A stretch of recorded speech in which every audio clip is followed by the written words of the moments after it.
अगली वीडियो देखिए, रोमानी कल्पना और राष्ट्रीय भावनाएं। रोमानी कल्पना क्या होती है? एक कल्पना जिसके अंदर भावनाओं को महत्व दिया जाता है, ठीक है, भावनाओं को, ना कि ज्ञान विज्ञान और तर्क को। राष्ट्रीय भावना, इस रोमानी कल्पना ने, भावनात्मक बातों ने क्या किया? राष्ट्रीय भावना का प्रसार कैसे किया? ये देखो, राष्ट्रवाद का विकास केवल युद्धों से या क्षेत्रीय विस्तार से नहीं होता है। इसके अंदर जो है रोमानी विचारों ने भी क्या किया है, संस्कृति ने महत्वपूर्ण भूमिका निभाई है। कला ने, काव्य ने, कहानियों ने, किस्सों ने, संगीत ने, इनने भी राष्ट्रवादी भावनाओं को गढ़ने का और व्यक्त करने का पूरा सहयोग दिया है। और इन्हीं हम क्या कहते हैं? रोमानीवाद कहते हैं, ठीक है। कि इनकी वजह से, कला से, काव्य से और जो कहानी और किस्सों और संगीत से जो क्या आता है, राष्ट्रवाद की भावना का विकास हुआ, उसको रोमानीवाद कहते हैं। रोमानीवाद ये एक ऐसा सांस्कृतिक आंदोलन है जिसमें खास तरह से राष्ट्रीय भावनाओं का विकास किया गया। अब इसमें क्या किया गया? बहुत सारे कवि और कलाकार जो थे, उन्होंने ज्ञान विज्ञान की बजाय, ज्ञान विज्ञान तर्क वितर्क की जगह पर क्या दिया? भावनाओं को, अंतर्दृष्टि को, रहस्यवादी भावनाओं पर, इन पर बल दिया, ठीक है। और उनका प्रयास था कि एक साझा विरासत बनाने के लिए अनुभूति का होना, एक साझा संस्कृति का होना जरूरी है। इसको क्या बनाना चाहिए? इस अतीत को राष्ट्र का आधार बनाया जाना चाहिए। यानी जो रोमानी राष्ट्रवाद वाले लोग कहते हैं कि अब ज्ञान विज्ञान तर्क वितर्क की बजाय किस पर ध्यान दें? भावनाओं से, अंतर्दृष्टि से, रहस्यवादी भावनाओं से, अनुभूति से, साझा संस्कृति की अतीत से राष्ट्र का क्या बनाया जा सकता है? आधार बनाया जा सकता है। और इसके लिए उन्होंने काम किया। अब इसमें कौन कौन लोग काम करने वाले थे और उन्होंने कैसे काम किया? जैसे जर्मन के अंदर एक दार्शनिक है जिनका नाम है योहान गाडफ्रीड।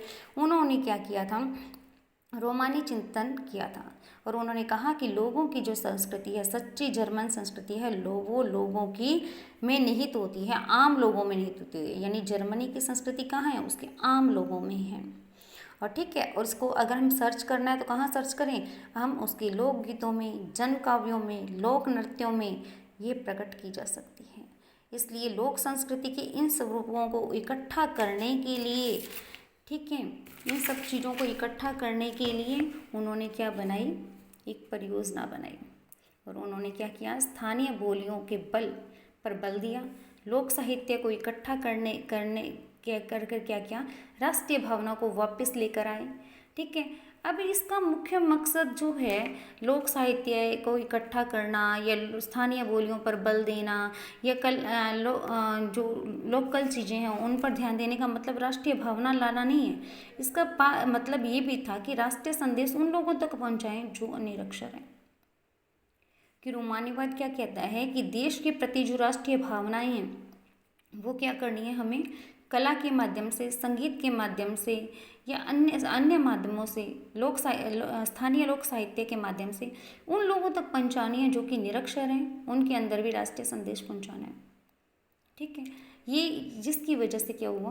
बहुत सारी चीज़ें क्या हुई? बदली। जैसे ये बात किस पर लागू होती है? पोलैंड पर लागू होती है, जो किसके अधीन था? आपका जो है 18वीं शताब्दी में रूस, प्रशा और ऑस्ट्रिया के पास में था, जिसका रूस, प्रशा और ऑस्ट्रिया ने बहुत बुरी तरह से विभाजन कर दिया था। अब वहाँ पर क्या किया गया? पोलैंड को केवल संगीत और भाषा के जरिए वहाँ के लोगों में राष्ट्रीय भावनाओं का विकास किया गया। अब पोलैंड के अंदर एक छोटी सी आपकी टिप्पणी दी हुई है कि पोलैंड के अंदर स्वतंत्रता कैसे आई, या पोलैंड जो है भाषा के आधार पर कैसे जो है उन्होंने कैसे लड़ाई लड़ी, पोलैंड ने भाषा के आधार पर कैसे जो स्वतंत्रता संग्राम लड़ा। तो यहाँ पर हम कहते हैं कि जो पोलैंड का हिस्सा है वो किसके कब्जे में था? रूस के कब्जे में था। और वहाँ पर क्या बोली जाती थी? वहाँ पर रूसी भाषा ज़बरदस्ती ला दी जा रही थी। पोलिश भाषा के स्कूलों में ज़बरदस्ती रूसी भाषा को लादा जा रहा था, पढ़ाया जा रहा था ज़बरदस्ती उन लोगों को। तो 1831 में इसके लिए क्या हुआ? एक सशस्त्र विद्रोह भी हुआ, लेकिन रूस काफ़ी शक्तिशाली था, उसने इसको कुचल दिया, ठीक है। इसके बाद में उन्होंने क्या बनाया? भाषा को हथियार बनाया। और जितने भी धार्मिक आयोजन होते थे, जो चर्च के आयोजन होते थे, जो पढ़ाई थी, उसमें उन्होंने पोलिश भाषा का इस्तेमाल करना शुरू कर दिया। इसका नतीजा ये निकला कि बड़ी संख्या में जितने भी पढ़ाने वाले थे, पादरी थे या फिर बिशप थे, उनको जेलों में डाल दिया गया, सजा दी गई, साइबेरिया भेज दिया गया, क्योंकि उन्होंने रूसी भाषा का प्रचार प्रसार करने से क्या कर दिया था, इनकार कर दिया था। ठीक है। बाद में पोलिश भाषा जो है वो क्या हुई, रूस के विरुद्ध क्या बनी, संघर्ष का प्रतीक बन गई। और इसी की वजह से बाद के अंदर क्या हुआ, आपका जो है पोलैंड है वो क्या हो गया, आज़ाद हो गया। किससे, रूस के कब्जे से। यानी भाषा ने जो पोलैंड को क्या किया, रूस के कब्जे से आज़ादी दिलाने में मदद की। अब आपकी एक छोटी सी टिप्पणी और बनती है, कौन सी बनती है, कैरोल क्रुस्पी। ये कैरोल क्रुस्पी कौन था, तो कैरोल क्रुस्पी जो है एक संगीतकार था। ठीक है। कहाँ का रहने वाला था, पोलैंड का रहने वाला था। पोलैंड का रहने वाला था, क्या था, एक संगीतकार था। और इसने अपने ओपरा की वजह से क्या दिया था, संगीत दिया था। और इसने क्या किया था, वहाँ के जो लोक नृत्य हैं, कौन से हैं आपके, पोलेनेस और माजुरका। पूछे जाते हैं भाई पोलैंड के दो लोक नृत्यों के नाम लिखो, कौन से, पोलेनेस और माजुरका। ये जो लोक नृत्य हैं इनको क्या बदल दिया था, राष्ट्रीय प्रतीकों में बदल दिया। ठीक है। ये जो टिप्पणी है यहाँ पर पूछी जाती है। उसके बाद एक छोटी सी टिप्पणी और बनाते हैं, ग्रीम बंधु कौन थे। अब इन्होंने क्या किया था राष्ट्र निर्माण में, क्या राष्ट्रवादी भावनाओं के विकास कैसे किया। ग्रीम बंधु जो हैं इनकी नाम क्या है, जेकब ग्रीम और आपका विलियम ग्रीम है, जिनका जन्म 1785 से 1786, एक जैकब ग्रीम का 1785 में और आपका विलियम ग्रीम का आपका 1786 में जर्मनी के हनाउ शहर के अंदर हुआ था। दोनों ने कानून की पढ़ाई की थी, लेकिन शौकिया तौर पर क्या करते थे, गाँवों में जाते थे और लोक कथाएँ इकट्ठी करते थे। लोगों से, पुराने बूढ़ों से कहानियाँ सुनते और फिर उनको क्या करते, लिखते थे। आगे समझ में, वे 6 साल तक इस गांव जाकर यही काम करते रहे और जो पीढ़ियों से चली आ रही जो पुरानी लोक कथाएँ, कहानियाँ, उनको सुनते और फिर क्या करते, आकर लिख देते। ये सब कहानियाँ बच्चों को, बड़ों को काफ़ी क्या आती, पसंद आती थी। अब ऐसा उन्होंने 1812 में अपनी कहानियों का पहला संग्रह प्रकाशित किया था और उनकी कहानियों की बदौलत क्या हुआ, लोगों के अंदर राष्ट्रवाद की भावना आई थी। ठीक है। जिसकी वजह से स्वतंत्रता के आंदोलन में उन्होंने काफ़ी रुचि ली और बाद के अंदर उनकी जो 33 खंड, अपनी जो किताब है उसके 33 खंडों में जर्मन भाषा का शब्दकोश भी इन्होंने लिखा था। कई क्वेश्चन हो गए। 33 खंडों का जर्मन भाषा का शब्दकोश किसने लिखा, ग्रीम बंधुओं ने लिखा था। कहाँ के रहने वाले थे, हनोई शहर जर्मनी के रहने वाले थे। क्या किया था, गांव गांव जाकर लोक कथाएं जो हैं वो पूछी थी, जो पीढ़ियों से चली आ रही लोक कथाएं थी उनकी जानकारी प्राप्त करी और उनको लिखा था। और ये कहानियाँ बच्चों, बूढ़ों और सभी को पसंद आती थी। इन कहानियों से लोगों में राष्ट्रवाद आया था। ठीक है। अब जो ये ग्रीम बंधु हैं, ये ग्रीम बंधु क्या कहते हैं, ग्रीम बंधु कहते हैं कि जर्मन के पास में अपनी एक जर्मनी भाषा होनी चाहिए। आगे समझ में, और जर्मन की जो सारी लोक संस्कृति है वो उसकी लोक कथाओं के अंदर है। ठीक है। और ये जर्मन संस्कृति के लिए किसको खतरा मानते हैं, फ्रांस को खतरा मानते हैं, क्योंकि उस समय नेपोलियन का राज था और नेपोलियन फ्रांस का शासक था और नेपोलियन ने जर्मनी को अपने कब्जे में कर रखा था। क्लियर है। अभी अगला क्वेश्चन है, राष्ट्रीय पहचान बनाने में भाषा और लोक परंपराओं के महत्व की चर्चा कीजिए। तो भाषा का महत्व बताना है तो हम पोलैंड की कहानी बताएंगे और लोक परंपराओं की बात करेंगे तो हम क्या बताएंगे, ग्रीम बंधुओं की बात करेंगे। अगला देखो, यहाँ पर ये जो पॉइंट पूरा हो गया। आगे देखते हैं भूख कठिनाइयों और जन विद्रोह। भूख कठिनाई और जन विद्रोह के अंदर हम देखते हैं कि 1830 का दशक जो विद्रोह हुआ था वो क्यों हुआ था, उसके पीछे कौन से कारण थे, कि वो यूरोप के लिए क्या था, बहुत सारी कठिनाइयों का समय था। क्या हुआ था यूरोप में, भाई जनसंख्या बहुत ज़्यादा बढ़ गई थी। ठीक है। और नौकरी ढूंढने वालों की तादाद बढ़ गई थी, लोगों के पास रोज़गार नहीं था। उस समय रोज़गार से ज़्यादा काम ढूंढने वाले ज़्यादा थे, रोज़गार कम था। अब ये सारे काम ढूंढने वाले लोग कहाँ जा रहे थे, शहरों में चले जा रहे थे। सारे के सारे शहरों में ये भीड़ कहाँ जा रही थी, शहरों के अंदर जा रही थी। ठीक है। अब ये कहाँ रहते थे, गरीब बस्तियों में रहने लग गए थे। ठीक है। जहाँ पर इनके पास में कोई भी रोज़गार नहीं था। और दूसरी बात क्या हो रहा था, उस समय इंग्लैंड से मशीनें मंगाई जा रही थी। इंग्लैंड से बहुत सारी में मशीनें बन चुकी थी, जिनसे हमें क्या करना पड़ रहा था, उनको प्रतिस्पर्धा का सामना करना था पड़ रहा था लघु उत्पादकों को। यानी मशीनें कहाँ थी, सिर्फ इंग्लैंड में थी, पूरे यूरोप में नहीं थी बेटा। और पूरे यूरोप के अंदर काम जो होता था वो किससे होता था, घरों में, छोटे कारखानों में काम होता था, ठीक है। और इंग्लैंड में मशीनों का टाइम पीरियड आ गया था, और वहाँ से जो बन की चीज़ें आती थी वो सस्ती होती थी, ठीक है, और बेटर होती थी, जिसका नुकसान किसको होता था, छोटे उत्पादकों को होता था, जो घरों और छोटे कारखानों में काम करते थे, ठीक है। और इसके अलावा इस और कौन सी तो ये समस्या थी, एक मशीनें आ गई थी, जिसकी वजह से क्या हुआ, ये विद्रोह हुआ था, लोगों के पास में काम नहीं था। पहला हमने पढ़ा जनसंख्या थी, दूसरा हमने कहा काम नहीं था, तीसरा इंग्लैंड में से मशीनें मंगाई जा रही थी, इंग्लैंड में मशीनों का युग आ गया था, जबकि बाकी जो महाद्वीप है वहाँ पर कपड़ा उद्योग कोई समस्या झेलनी पड़ रही थी, क्योंकि वहाँ घरों और छोटे कारखानों में काम हो रहा था। क्लियर है। अगली क्या समस्या थी कि कुलीन वर्ग अभी भी सत्ता में था, जो क्या कर रहा था, आपके जो गरीब किसान हैं, कृषक वर्ग हैं, उनको बहुत सारा शुल्क देना पड़ता था, बहुत सारी जिम्मेदारियां उठाना पड़ती थी, ये समस्या थी, जिसकी वजह से किसान विद्रोह कर रहे थे। खाने पीने की चीज़ें महंगी हो गई थी, उनका रेट बढ़ रहा था। अगर किसी साल क्या होती, फसल खराब हो जाती थी, जैसे 1830 के अंदर ऐसा ही हुआ था कि अकाल पड़ा था और फसल क्या हुई थी, नहीं थी उनके पास में, खराब हो चुकी थी, ठीक है, जिसकी वजह से क्या होता, गांव और शहर में गरीबी फैली हुई थी। तो ये सारे वो कारण हैं जिसकी वजह से क्या हुआ, 1830 की क्रांति हुई। अगर आपसे पूछा जाता है कि 1830 की क्रांति के कारण बताओ, तो आप यहाँ से बताएंगे 1830 की क्रांति के कौन कौन से कारण थे, कि किस वजह से 1830 की क्रांति हुई थी। अब बात आपने एक नाम वो दिया हुआ था आपको 1848, तो 1848 के अंदर ऐसा क्या हुआ था कि 1848 भी एक ऐसा ही साल है जिसमें खाने पीने की कमी हो गई थी, बहुत सारी बेरोजगारी फैली हुई थी, लोग जो है सड़कों पर उतर ही आए थे। आपने क्या पढ़ा था कि 1830 में संवैधानिक राजतंत्र आया था, और संवैधानिक राजतंत्र का राजा कौन बना था, लुई फिलिप बना था। 1848 में क्या हुआ, ये जो लुई फिलिप है वो भागने पर मजबूर हो गया, क्योंकि सब जगह क्या होने लगा, विरोध होने लगा, अवरोध लगने लगे। ऐसे के अंदर जब राजा भाग गया तो नया राजा चुनना है, तो क्या हुआ, राष्ट्रीय सभा ने गणतंत्र की घोषणा कर दी कि लोग अपने में अपना राजा खुद चुनेंगे, लोग अपना राजा क्या करेंगे, खुद चुनेंगे। इसके लिए गणतंत्र की घोषणा हुई। 21 साल से तक सभी ऊपर के जो लोग थे वो क्या कर सकते थे, पुरुष क्या कर सकते थे, वोटिंग कर सकते थे, मताधिकार प्राप्त कर दिया गया। काम के अधिकार को का गारंटी अधिक दे दी गई उनको कि काम सभी को काम मिलेगा, और राष्ट्रीय कारखाने स्थापित कर दिए गए। अब आपसे क्वेश्चन क्या पूछेगा, 1848 में क्या हुआ था, क्या क्या घटनाएं घटी, खाने पीने की कमी हो गई, बेरोजगारी आ गई, लोग सड़कों पर उतर गए, विरोध करने लगे, लुई फिलिप भाग गया, गणतंत्र की स्थापना की गई। अब क्या क्या किया गया भाई, गणतंत्र की स्थापना की गई।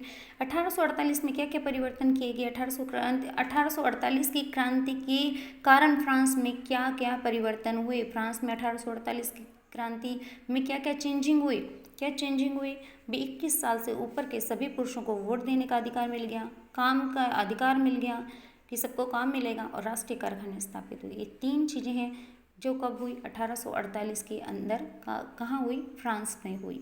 जब फ्रांस में ये काम हुए तो क्या होगा, दूसरी जगह भी क्रांतियाँ होगी, वो भी चाहेंगे कि गणतंत्र आ जाए, मताधिकार मिल जाए, काम का अधिकार मिल जाए, राष्ट्रीय कारखाने लग जाए। ऐसा ही होने वाला है ना।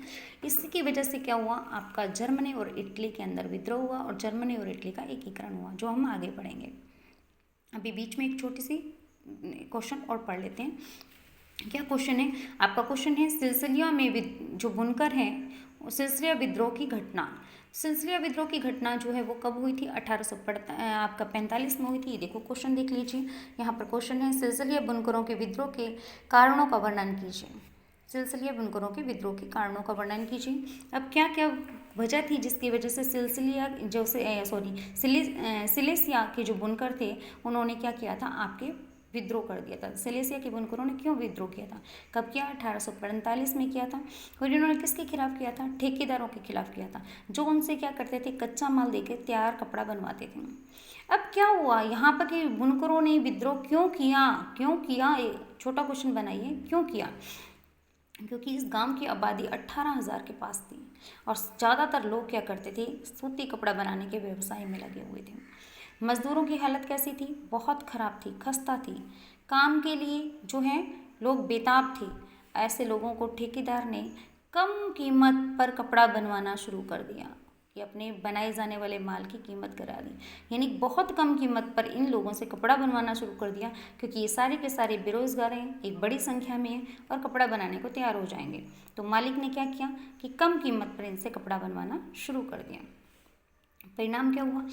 लोगों के अंदर विद्रोह हुआ बुनकरों में, और 4 जून को दोपहर 2 बजे बुनकरों की एक भीड़ अपने घरों से निकली और चलते 2 कतारों में चलते हुए ठेकेदार की कोठी पर पहुंची और उन्होंने क्या किया? मजदूरी बढ़ाने की मांग की। उनके साथ घृणा का व्यवहार किया गया, धमकियां दी गई। फिर वो ज़बरदस्ती घरों में घुस गए और उन्होंने क्या किया? उनकी जहाँ की चीज़ें जो थी जमींदार की यहाँ की, वो ठेकेदार की यहाँ की तोड़ने शुरू कर दी। चमचमाती हुई खिड़कियाँ, फर्नीचर, चीनी मिट्टी की चीज़ें, सब कुछ क्या हुआ? तोड़ना शुरू कर दिया। बाद में भंडारघर में घुस गए, कपड़े के भंडार को लूटा और उसको क्या कर दिया? तार तार कर दिया। अब ठेकेदार कुछ नहीं कर सकता था, वो क्या हुआ? भाग गया अपने परिवार के साथ पड़ोस के गांव में। वैसे तो उसको हालांकि उस गांव ने शरण नहीं दी, लेकिन फिर वो 24 घंटे के बाद में क्या हुआ? सेना के साथ वापस आया और उस वापस बुलाकर उसने क्या की? मदद लेकर लौटा सेना की। और फिर क्या हुआ? टकराव हुआ और 11 बुनकरों को गोली मार दी गई। ये घटना क्या है, कहाँ की थी? आपके सिलेसिया की घटना थी। और ये सिलेसिया की घटना आपसे अलग से एनसीईआरटी क्वेश्चन में पूछी जाती है। सिलेसिया विद्रोह पर एक टिप्पणी लिखिए। अब अगला देखिए, उसके बाद में पढ़ते हैं 1848 के अंदर उदारवादी क्रांति। अब देखो 1848 में फ्रांस में क्या हुआ था, ये हमने यहाँ पर पढ़ा कि फ्रांस में 1848 के अंदर क्या हुआ कि वहाँ पर 21 साल से सब जो बड़े हैं उनको सबको वोट डालने का अधिकार मिल गया, काम का अधिकार मिल गया, राष्ट्रीय कारखाने बन गए। अब क्या हुआ? 1848 के अंदर यूरोप के जो बाकी देश हैं जहाँ पर गरीबी है, बेरोजगारी है, भूखमरी है, वहाँ के लोग किसान और मजदूर भी क्या करने लगे? विरोध करने लगे। और क्या करने लगे? क्रांति की एक क्या बनने लगी? मध्यम वर्ग भी क्रांति करने लग गया। अब क्या हुआ? यहाँ पर फरवरी 1848 की घटनाओं से राजा को वहाँ गद्दी छोड़नी पड़ी। गणतंत्र की घोषणा हुई, मताधिकार मिल गया, पढ़ा है ना हमने। तो अब यूरोप के दूसरे भाग भी चाहते हैं कि उनके यहाँ भी ऐसा ही हो जाए। जहाँ पर अभी स्वतंत्र राष्ट्र नहीं है वो भी चाहते हैं कि हमारे यहाँ भी फ्रांस जैसा ही हो जाए। ठीक है, तो वहाँ पर Germany, Italy, Poland, Austria Hungary, ये लोग साम्राज्य भी क्या चाहते हैं? संविधानवाद की मांग करने लगे, राष्ट्रीय एकीकरण की मांग करने लगे, जन संतोष करने लगे, ये सब चीज़ें करने लगे। अगर आपसे क्वेश्चन पूछा जाता है कि 1848 में जो आपके उदारवादी थे, 1848 में जो उदारवाद है उसकी क्या मांग थी? देखो आपने कई बार जगह पढ़ा, 1815 में क्या मांग थी, है ना? क्या मांग थी? 1815 में प्रेस की आज़ादी चाहते थे। 1830 में उदारवाद की क्या मांग थी? फिर आता है 1848 में उदारवाद की क्या मांग थी? हर जगह उदारवाद की मांग है। 1848 के जो उदारवादी हैं वो क्या चाहते हैं? वो चाहते हैं कि राष्ट्र राज्य बने, संविधान बने, प्रेस की आज़ादी बने, और क्या बने? आपको संगठन बनाने की आज़ादी मिले और संसद जैसे सिद्धांत लागू हों। कौन कौन सी चीज़ें चाहते हैं? राष्ट्र राज्य बने, संविधान बने, प्रेस को आज़ादी मिले, और क्या मिले? संगठन बनाने की आज़ादी मिले और संसदीय सिद्धांत लागू। कौन से उदारवादी? 1848 में उदारवादी क्या चाहते थे, क्या मांग करते हैं? अब क्या हुआ कि जब ये उदारवादी क्या चाहते हैं भाई, एक संसद हो, एक राष्ट्र राज्य हो, तो ऐसा जर्मनी के लोगों ने किया। क्योंकि फ्रांस वो जब भी क्या हुआ, छींका, फ्रांस के अंदर क्या हुआ, छींका मतलब 1848 का विद्रोह हुआ, तो जर्मन के लोगों को भी सर्दी जुकाम हो गया। तो जर्मन के इलाकों में भी क्या होने लगे? बड़े राजनीतिक संगठन बने। फ्रैंकफर्ट शहर के अंदर क्या किया गया? चुनाव कराए गए, नेशनल असेंबली में के पक्ष में मतदान हुआ, 1831 आदमी चुने गए। ठीक है, और 18 मई 1848 को वोटिंग हुई और 831 आदमी निर्वाचित हुए। ये निर्वाचित प्रतिनिधि एक सजे हुए जुलूस के साथ कहाँ पहुँचे? फ्रैंकफर्ट संसद में पहुँचे। और ये फ्रैंकफर्ट संसद कहाँ आयोजित की गई थी? सेंट पॉल चर्च में आयोजित की गई थी।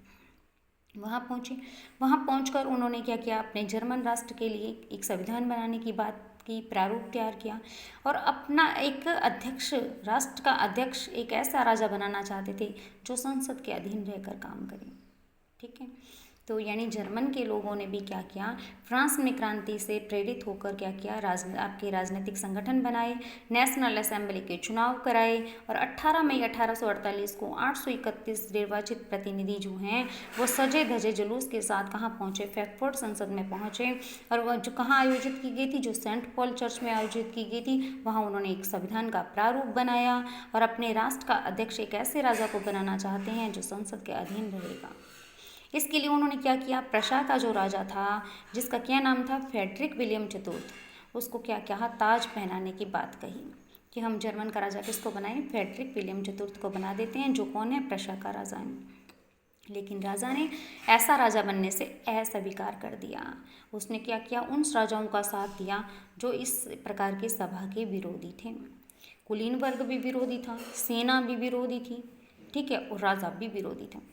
फलस्वरूप क्या हुआ, संसद का सामाजिक आधार क्या हो गया, कमजोर पड़ गया। और मध्यम वर्ग जो ये क्रांति कर रहा था उसके साथ मजदूर और कारीगर भी नहीं थे, महिलाएं भी नहीं थीं, जिससे क्या हुआ, उन्होंने समर्थन खो दिया। अंत में सैनिकों को बुलाया गया और असेंबली भंग हो गई। ये आपको एक टिप्पणी है किस चीज़ की, जब आपसे क्वेश्चन पूछा जाता है कि फ्रैंकफर्ट संसद पर एक टिप्पणी लिखो, पीछे दिया हुआ है फ्रैंकफर्ट संसद पर एक टिप्पणी लिखिए, तो हम फ्रैंकफर्ट संसद पर एक टिप्पणी लिखेंगे। और इसी को ही हम इसी क्वेश्चन को क्या कहते हैं, जर्मन एकीकरण की पहली कोशिश भी कहते हैं, जो क्या कर दी गई, कुलीन वर्ग और सेना की सहायता से क्या की कर दी गई, दबा दी गई थी। अगला उसके बाद में पढ़ते हैं उदारवादी आंदोलन में महिलाओं की। अगर हम बात करते हैं कि उस समय जो आंदोलन हो रहे थे उनमें महिलाओं का क्या रोल रहा, तो भाई जो उदारवादी आंदोलन जितने भी हुए हैं आपका जितने भी उदारवादी आंदोलन हुए हैं, चाहे 1815 का हो, चाहे 30 का हो, चाहे 48 का हो, उसके अंदर सभी के अंदर महिलाओं को राजनीतिक अधिकार प्रदान करने का मुद्दा हमेशा ही विवाद का रहा है, ठीक है। हालांकि आंदोलनों में बड़ी संख्या में क्या लिया है, महिलाओं ने सक्रिय भाग लिया, अपने संग बहुत सारे जो है राजनीतिक संगठन बनाए, अखबार वगैरह भी निकाले, राजनीतिक बैठकें भी की, प्रदर्शन भी किए, सब काम किए उन्होंने। लेकिन इसके बावजूद भी उन्हें असेंबली के चुनावों में का हिस्सा बनने नहीं दिया गया। उन्हें इस हिस्से से क्या रखा गया, वंचित रखा गया। जैसे फॉर एग्जांपल जब सेंट पॉल चर्च के अंदर आपकी फ्रैंकफर्ट संसद आयोजित की जा रही थी तो महिलाओं को वोट देने का अधिकार नहीं मिला है। महिलाओं को सिर्फ क्या कहा गया कि आप जो है क्या कर सकती हैं, दर्शक दीर्घा में, यानी जो एक विंडो होती है उसके अंदर क्या कर सकती हैं, उसको सबको देख सकती हैं। देखो इस चित्र के अंदर यहाँ पर क्या की जा रही है, फ्रैंकफर्ट संसद नीचे आयोजित की जा रही है, ठीक है। और महिलाएं क्या हैं, ये ऊपर खड़ी हैं। ये ना तो अपना मत दे सकती हैं, ना अपनी राय दे सकती हैं, सिर्फ यहाँ पर जो काम हो रहा है, यहाँ जो काम हो रहा है उसको क्या कर सकती हैं, यहाँ ऊपर से देख सकती हैं। क्लियर है। अब हम यहाँ तो महिलाओं को क्या मिला, ये अधिकार नहीं दिए गए। अब यहाँ पर छोटे छोटे कुछ क्वेश्चंस बन जाते हैं। पहला क्वेश्चन क्या बनता है, नारीवाद पर बनता है। नारीवाद क्या होता है कि स्त्रियों का पुरुषों के समान सामाजिक, आर्थिक और राजनीतिक अधिकारों की मांग करना, या दूसरे शब्दों में हम कहें कि स्त्री और पुरुष की सामाजिक, आर्थिक और राजनीतिक समानता की सोच के आधार पर महिलाओं के अधिकारों या हितों का बोध। आसान क्या रहेगा, आसान ये रहेगा कि स्त्रियों का पुरुषों के समान सामाजिक, आर्थिक और राजनीतिक अधिकारों की मांग करना नारीवाद कहलाता है। कि औरतें चाहती हैं कि उनको भी पुरुषों के समान क्या मिले, अधिकार मिले। अब आपके दो चीज़ें और पूछी जाती हैं जब औरतों की बात करते हैं हम, तो कार्ल बेकर के विचार और आपके लुईस ओटो पीटर्स के विचार। तो कार्ल बेकर क्या कहते हैं, कार्ल बेकर जो फ्रैंकफर्ट संसद के मेंबर भी थे, वो क्या कहते हैं कि प्रकृति ने पुरुष और महिलाओं को अलग अलग काम करने के लिए चुना है। पुरुष ताकतवर है, निर्भीक है, मुक्त है, परिवार का रखवाला है, पालन पोषण करने वाला है, कानून, उत्पादक और प्रतिरक्षा सब काम कर सकता है। महिलाएं क्या हैं, कमज़ोर हैं, निर्भर हैं, दब्बू हैं, ठीक है। इसलिए क्या होना चाहिए, उनको पुरुषों के अधीन रहना चाहिए, बच्चों की देखभाल करनी चाहिए, परिवार का पालन पोषण करना चाहिए, ऐसा कहता है कौन, कार्ल बेकर। कार्ल बेकर के विचार पूछे जाते हैं बेटा 3 नंबर में। अगला आता है लुईस ओटो पीटर्स। कौन थी, काफ़ी बार फेमस टिप्पणी है ये। लुइसे ओटो पीटर्स जो एक राजनीतिक कार्यकर्ता थी, महिलाओं के लिए अखबार निकालती थी, राजनीतिक संगठन बनाया था उसने। और इसके कुछ विचार हैं, यहाँ नहीं है इसके विचार यहाँ हैं। इसके विचार क्या हैं? वो कहती है महिलाओं को जो है राजनीतिक अधिकारों से वंचित रखना वाकई बेतुका और अविवेकपूर्ण है। जबकि क्यों? क्योंकि उनको संपत्ति का राइट तो है, वो संपत्ति का इस्तेमाल भी करती हैं, वो जिम्मेदारी भी उठाती हैं, लेकिन उसका लाभ उसको नहीं मिलता है। उसके लिए पुरुष क्या हैं? उसका लाभ पुरुषों को मिलता है। यह अन्याय क्यों हो रहा है?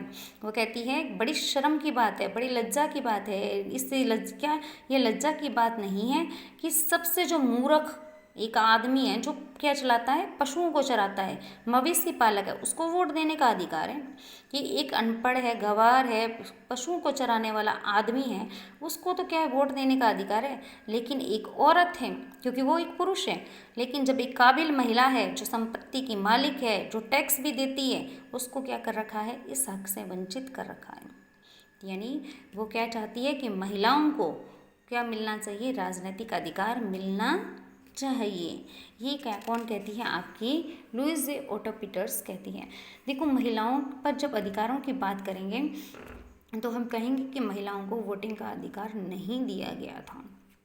क्लियर? ये बहुत देर बाद इनको प्राप्त हुआ है। अगला यहाँ पर जो है लास्ट में हमारी एक छोटी सी टिप्पणी बचती है। लास्ट के अंदर हम कहते हैं कि 1848 में जो विद्रोह हुए उसका निष्कर्ष क्या निकला, एंडिंग क्या हुई? कि भाई जो रूढ़िवादी ताकतें थी, जो निरंकुश राजतंत्र था आपका, वो क्या हुआ था भाई? सफल हो गया इन आंदोलनों को दबा पाने में। काफ़ी आसानी से उन्होंने दबा दिया, लेकिन वो पुरानी व्यवस्था फिर भी क्या नहीं कर पाए? कायम नहीं कर पाए थे।